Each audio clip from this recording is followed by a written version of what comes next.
MIMAROPA is recognized as one of the world's marine biodiversity hotspots, making marine conservation a top priority in our region. Various protected areas have been established to preserve coral reefs, marine ecosystems, and endangered species.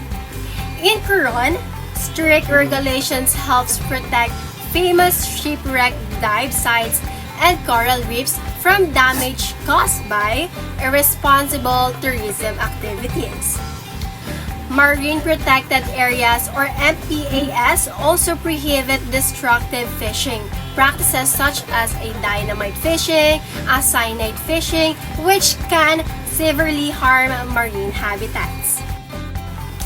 In Mindoro, turtle nesting sites are closely monitored and protected by conservation organizations to ensure the survival of endangered sea turtles.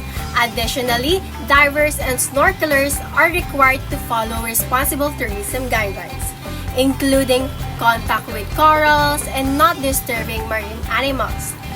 This initiative supports Sustainable Development Goal, or we know as SDG 14, Life Below Water, which aims to conserve and sustainably use oceans, seas, and marine resources by protecting the coral reefs, marine wildlife, and coastal ecosystems.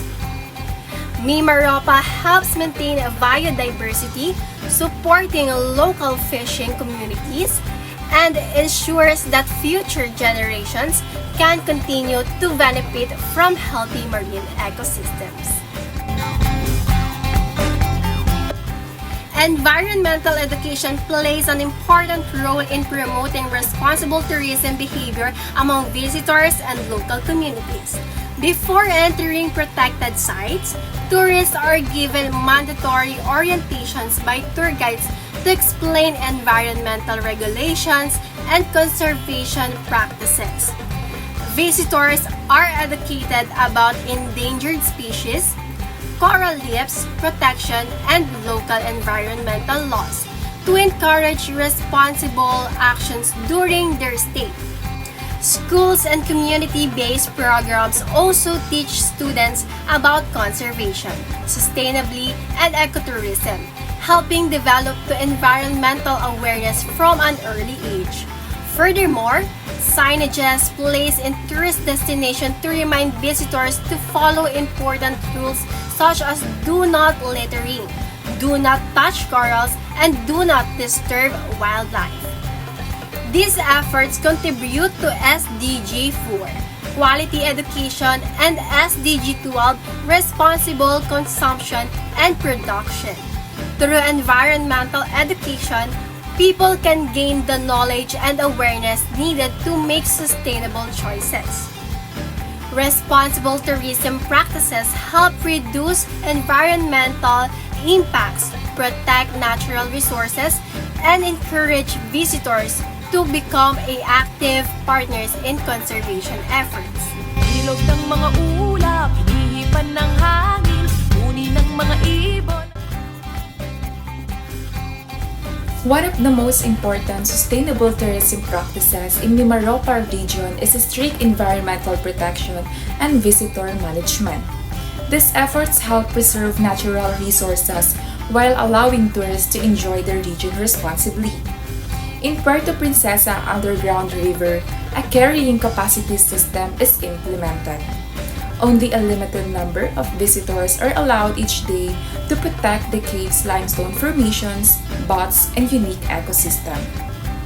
In El Nido, island hopping activities are regulated through zoning zone systems, boat limits, and designated tourism routes to prevent overcrowding and protect marine life. In addition, visitors must obtain permits before entering protected areas.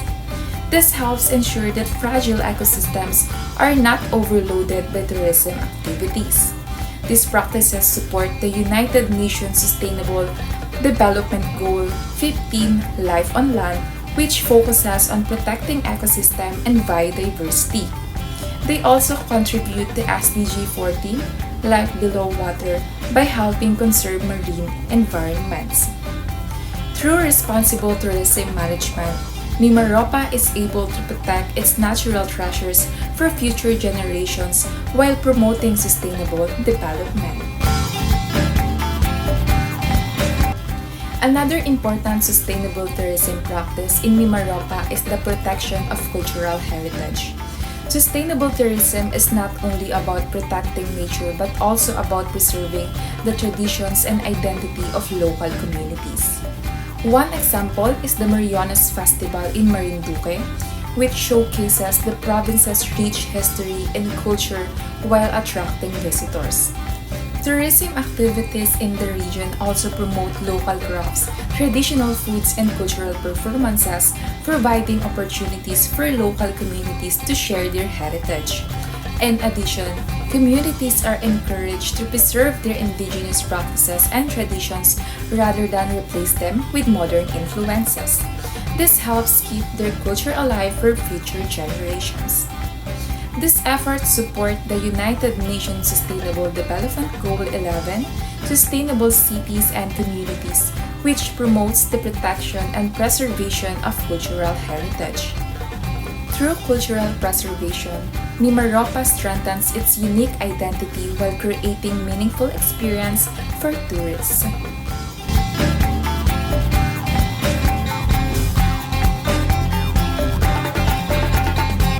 Strong waste management and pollution control are key sustainable practices in MIMAROPA.